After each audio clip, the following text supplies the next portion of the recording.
तो एक बार फिर शिरडी लाइव में आपका हार्दिक स्वागत है। मेरी ओर से आप सबको ओम साई राम, जय साई राम। मैं अक्सर बोलता हूँ ना कि देवी देवता ये कहते हैं कि हमारे दर्शन करने के बाद, हमारा आशीर्वाद लेने के बाद ऐसे भक्तों से, ऐसे लोगों से, ऐसे सेवकों से जरूर रूबरू होना चाहिए जो इस कार्य में बढ़ चढ़ के हिस्सा लेते हैं। साईं बाबा जी के दर्शन, साईं बाबा जी की आरती का आनंद लिया। एक ऐसी पवित्र भूमि काठमांडू, नेपाल में। तो मेरे सामने जो हमारे भाई खड़े हैं, देखिए आप, प्रदीप प्रसाद कोइराला जी। तो इन्होंने एक बहुत अच्छी बात बताई है जिसका मैं अक्सर बोलता हूँ ना कि मैं अगर कोई, तो इनके बारे में आपसे एक बात शेयर कर रहा हूँ। साईं बाबा जी की पुण्य नगरी शिरडी में साईं बाबा जी का समाधि मंदिर है। तो मैं अक्सर बोलता हूँ, हमें कोई भी अगर अच्छी चीज़ दिखाई देती है, देवी देवताओं के दर्शन मिलते हैं, देवी देवताओं का आशीर्वाद मिलता है, कोई भक्त हमें अपने कार्य के बारे में बताता है, तो हमें ज़रूर होता है कि हम आपसे शेयर करें। इससे देवी देवता भी खुश होते हैं। तो हमारे सामने प्रदीप प्रकाश कोइराला जी, प्रदीप प्रसाद सॉरी कोइराला जी, साईं बाबा जी के आशीर्वाद से, इनको एक बहुत बड़ा साईं बाबा जी ने आशीर्वाद दिया है। जैसे साईं बाबा जी का समाधि मंदिर शिरडी, वहाँ पर साईं बाबा जी की आरतियाँ होती हैं चारों टाइम मराठी लैंग्वेज में।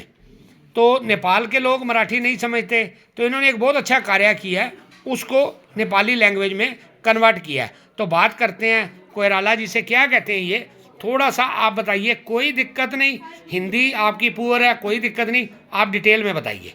हाँ जी, अंग्रेजी में, इंग्लिश में, आप जैसे आपको इजी लगे। I have been doing arati in all the places of Kathmandu.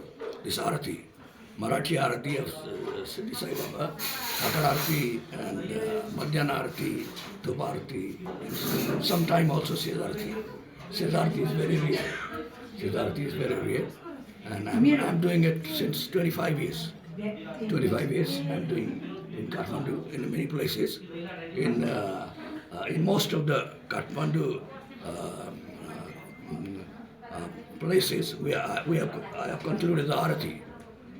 In many places, like we have different places here, like Dilli Bazaar, Gyaneswar, Thamel.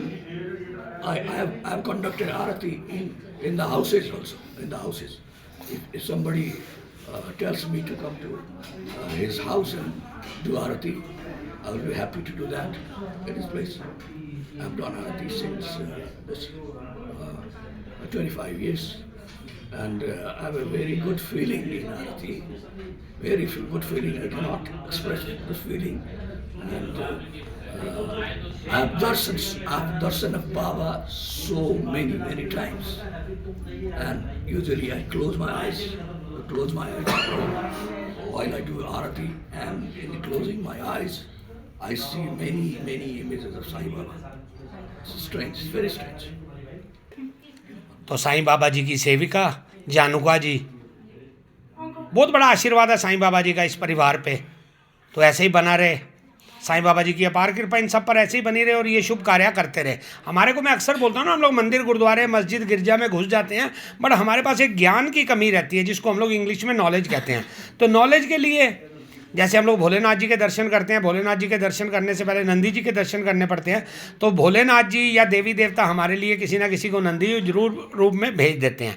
तो ऐसे ही जानुका जी को, जानुका जी ने हमें बताया था कोइराला जी के बारे में, आरती का और इनका क्या रिश्ता है। साईं बाबा जी की जो आरती होती है उसका नेपाल में क्या रिश्ता है, तो ये जानुका जी बताएंगी।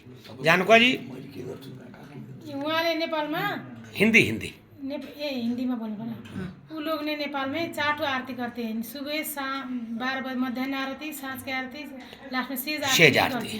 4 आरती करते हैं नेपाल में। पहले आरती करने वाला व्यक्ति वहाँ है, सबसे पहले नेपाल में 4 आरती उसके घर में होगी है। ठीक है। और कितने साल हो गए इसको? इसका 35 साल। ठीक है, बहुत बढ़िया। तो बहुत अच्छी जानकारी दी है जानुका जी ने कि 35 साल से ये साईं बाबा जी के चरणों में लगे हुए हैं। साईं बाबा जी की आरती का गुणगान करने वाले कोई नहीं थे नेपाल में, तो इन्होंने इंट्रोड्यूस किया है, करवाया किसने? साईं बाबा जी ने। तो साईं बाबा जी का आशीर्वाद, साईं बाबा जी की अपार कृपा ऐसे इन पर बनी रहे और ये ऐसे शुभ कार्य करते रहें।